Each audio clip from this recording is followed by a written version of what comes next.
Just unpause.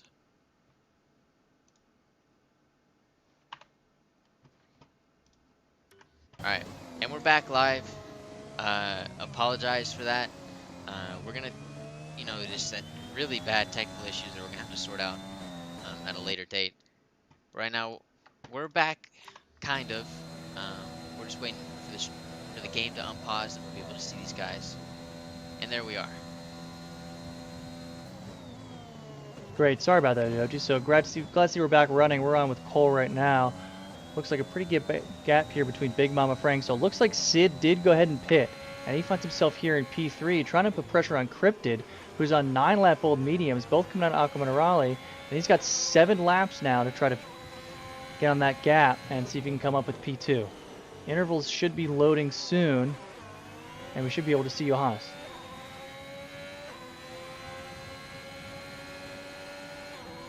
The gap between Johannes and Cryptid is pretty large, about 13 seconds, but Sid is right on Cryptid's butt. He's going to be in DRS range here, coming out of turn 18, and he's going to flip it on. Battery here at 33.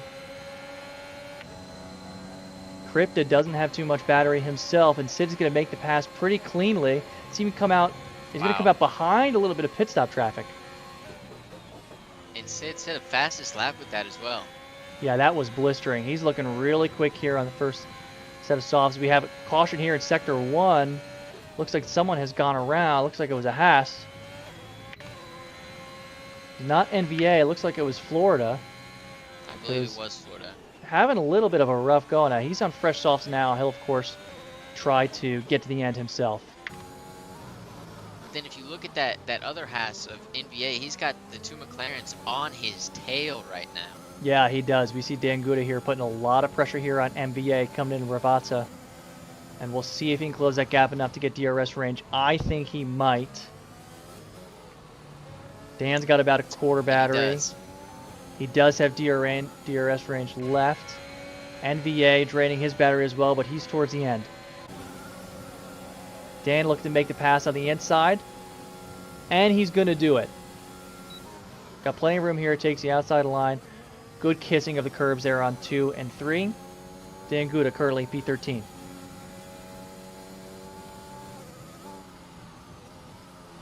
Let's go on with Sid real quick here. Now he's in P2. Nothing near him at the moment. He's got 5 laps to make up 11 seconds and 5-lap old softs now, 12-lap old mediums. Maybe similar, right? I mean, it kind of depends on where that crossover point is, but it's looking like if all goes well, Johannes may be able to hold off Sid to win the race. And Cryptid with a great showing for a Red Bull squad that really needed something good. And if you look at P6, 7, and 8, those guys have all brought it today. Yeah, major difference from last week. The Honda boys they were actually like the last 4. They had a DNF, and then they were the last 3 positions. And so major props to them this week for turning up. Cryptid P3, Garrett 6, Cole and Shaggy 7 and 8. Yeah, it was definitely a little rough for Red Bull. It was kind of just like it's a little bit rough for Ferrari. We'll say for Sid today. They're looking at 9, 10, 11. Was hoping to secure probably more points than that. Both Haas's bringing up the rear right now, as there may be a little bit battle going here in P15. Alex putting some pressure on the McLaren of Chris Beemister. And he's going to try and maximize some points. Alex is on fresh soft, so there's that 2-stop that came into play. And before our stream went down, I did get a little bit of intel. And Alex was looking for that 2-stop. He knew kind of that was what he wanted to do going in. And we'll see if he can continue to build some pressure on Chris, who's not on that much older of soft tires. Yeah, no, Alex, I feel like he's been fighting these guys for a long time. I feel like he's been everywhere at this race. We mentioned he started P18. At one point he was up into like P7. Now he's back down to P15. So he's been everywhere. He's fought everyone. He's on the backs of McLaren, and earlier they were on the backs of him. And he's looking to get back at him. Yeah, speaking of the team intel that I got too, I hopped in on the Alpine team radio too, and they were at the point where they were trying to count some penalties there with Sid and the guys around him, right? So I don't know if Big Mama Frank is going to come in to play really and put any pressure on Ethan Patel, but it just makes it that much hard for Cryptid, should something happen. to try to take P2 from Sid, because Sid has driven a very clean race so far. It looks like he just about got locked up. I'm still on with Alex in P15 as DRS almost got him past the P14 of Chris. He got a great exit coming out of turn 3, and he's going to make it stick, but he goes a little bit into the gravel. No! Chris able to come back. Brilliant move. It was a brilliant move.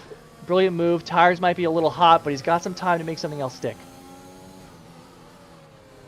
Yeah, about 4 laps remaining. He's got another shot at Chris coming up soon. Ah, wow. That could have been the move. That could have been the move, and Josh Barnsley has closed the gap between Big Mama Frank, and something might be wrong. I don't know if Big Mama Frank has damage, but he's kind of dove down the field really quickly. He's got 9 seconds of penalties. Definitely he doesn't have a wing. Well, that's the answer to that. Big Mama Frank, there you go. Yep. P8 for Josh.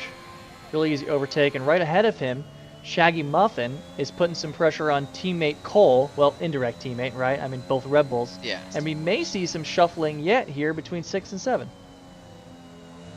So this, I mean, the Honda powered units are looking even better now that the Big Mama Frank incident has happened. You know, Cryptid P3, Garrett 5, 6, 7 for the rest of the Honda boys. It's looking really good.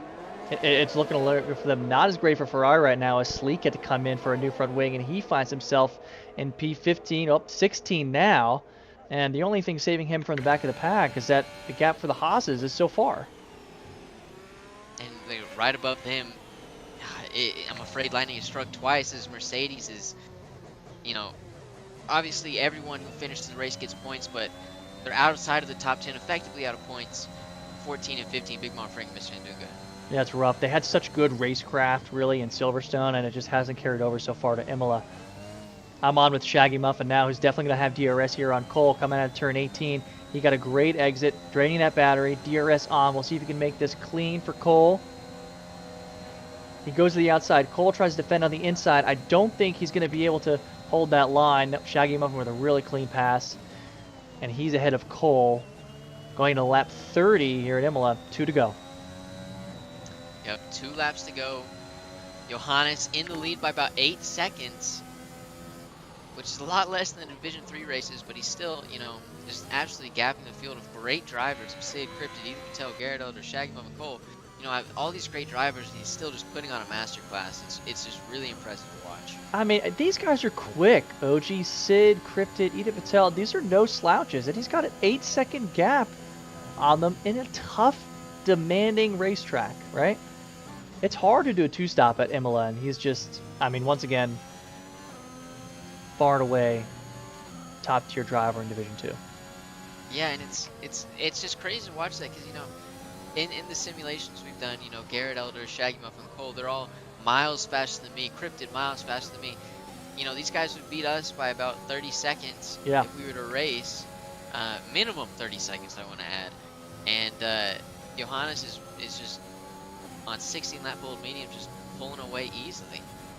I'm on with Alex here in P14, is trying to put some pressure on Chris Beemister in P12. I feel like we've heard that before, but something I want to draw attention to is it looks like Alex may be close to the end of the field as Chris Beemister spins around the chicane. And we've seen that particular chicane take live after live today. You know, I feel like he was a victim. He was a victim of Aqua Minerale. He's a victim of that chicane. You know, not a great race for Chris Beemister.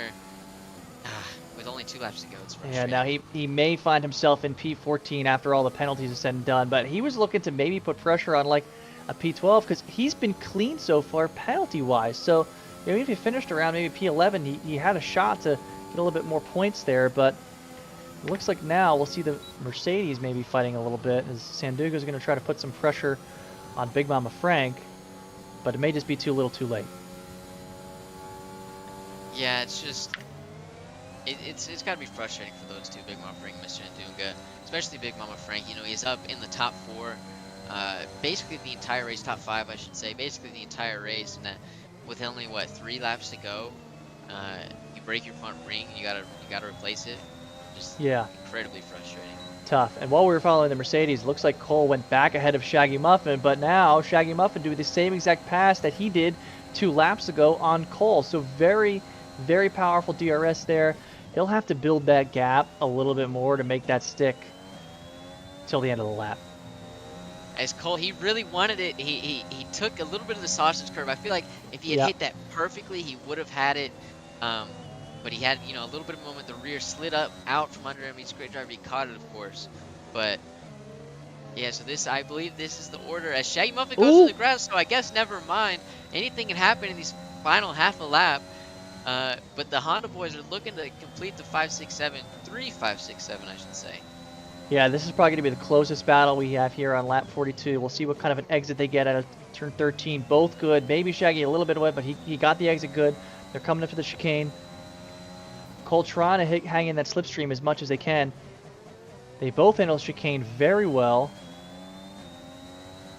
Right now the gap about 7/10, so as of now should be in DRS range. Cole draining his battery. Shaggy Muffin down there as well. This is going to be a photo finish here at the end. We'll see when they can get the DRS to kick in. Don't think it'll be in time. No.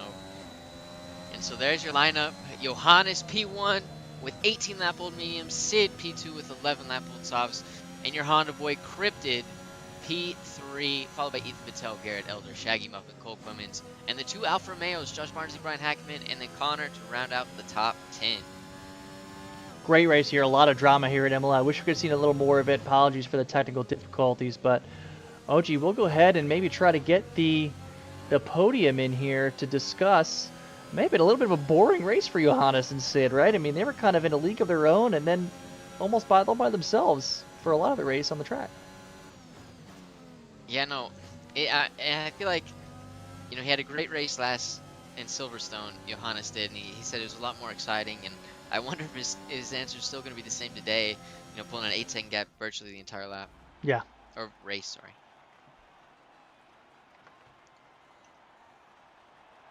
So if we want to pull those guys in there, I will tell them to join the waiting room.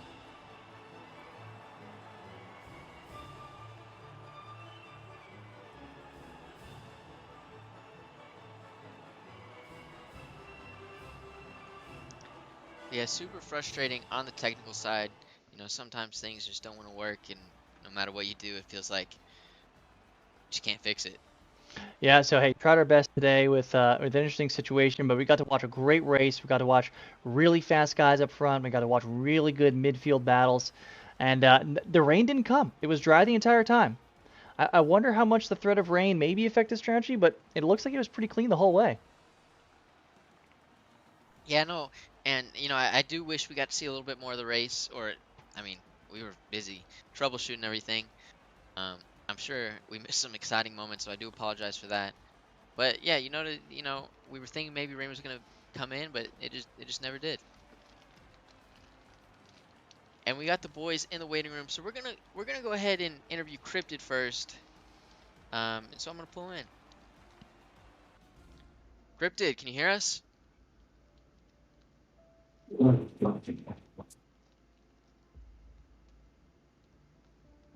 That was a little bit hard to hear. So I'm just gonna ask again. Cryptid, can you hear us? Yeah, yeah, I can. Okay, there you go. So in Division 3, you were one of the fastest drivers we had. Rivaling Johannes many times. Um, but you seem to be your biggest enemy at most cases. You crashing yourself out. Do you think moving up to Division 2, you think you've rectified those issues? And Yeah, yeah, I've definitely tried to drive a little safer than before, not push in every lap. But actually, that kind of hurt me today because Sid got the better of me through the strategy. So I think I have to increase my or like push in the limit.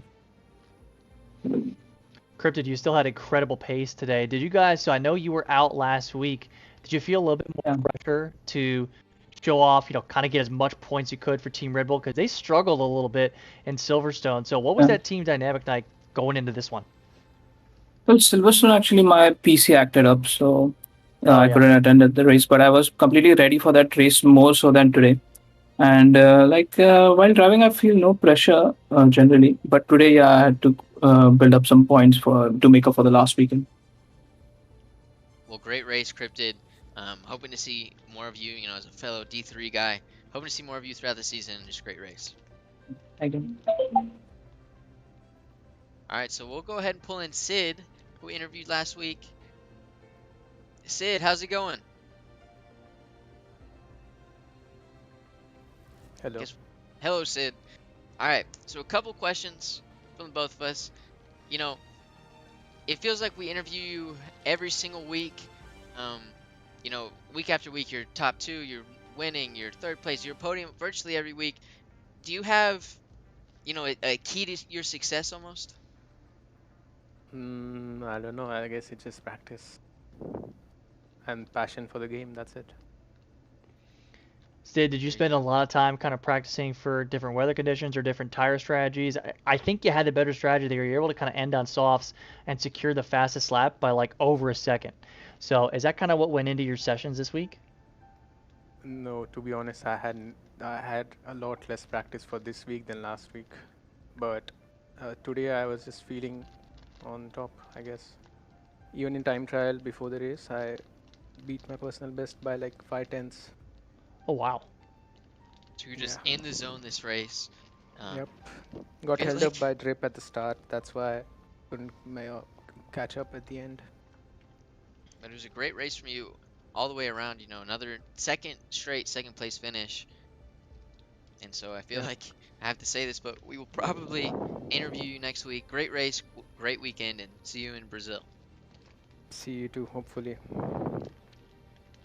And your race winner for the bazillionth time in a row, Johannes Ludwig. Johannes, what's up? What's up? Does boring or not boring? Does winning ever get boring for you? That's my question to you. Is it ever Mm, just enough? I like to win, so no, it's not boring. Johannes, But again, you had incredible pace today. The tire strategy, we saw the soft to medium work for the majority of the field too. Did you think that Sid's alternate strategy, do you think you had a chance to close the gap on you, or kind of when within the race did you think you had it in the bag? at the start, I was thinking maybe he could advance, but the soft runners behind me, they hold him up a lot. So when he was through them, he was 11 seconds behind me. And then I rolled pit for the mediums and I gained 4 or 5 seconds. So he was 16 seconds behind me at the end, and he need to close that on 12 reps. So I had a good confidence on I will win this race unless I made a big mistake. Well, you had a great race. It feels like that big mistake almost never comes for you as it does with other drivers. Um, do you have like any tips or secrets you're holding out that allow you to be so fast with so little mistakes? You just have to practice some races up to the weekend and have a stable setup for the car, so you really can trust the setup and have a good pace around the circuit the whole time and not be fast in 2 laps and then be 2 seconds behind your fastest lap. So it's about being consistent and have a good lap times every single lap. Well, we appreciate that, Johannes. Another great weekend. Um, I'm sure you're looking to capture 10 race wins in a row. And so we'll see you in Brazil. Good luck. Yeah, Great way. Go. I can't speak right now. Great race weekend. Congrats. yeah. Thank you. And that was it. We didn't get to see a lot of it. Unfortunately, major technical difficulties that we will have sorted out by next week. But from what little we did see, it was a great race, great quality. It was great. It was exciting. We saw tons of pace. We saw interesting strategy. We saw a lot of guys try to make it work, and it was fun. So appreciate you guys being patient with us, and we'll see you in Brazil. And stream is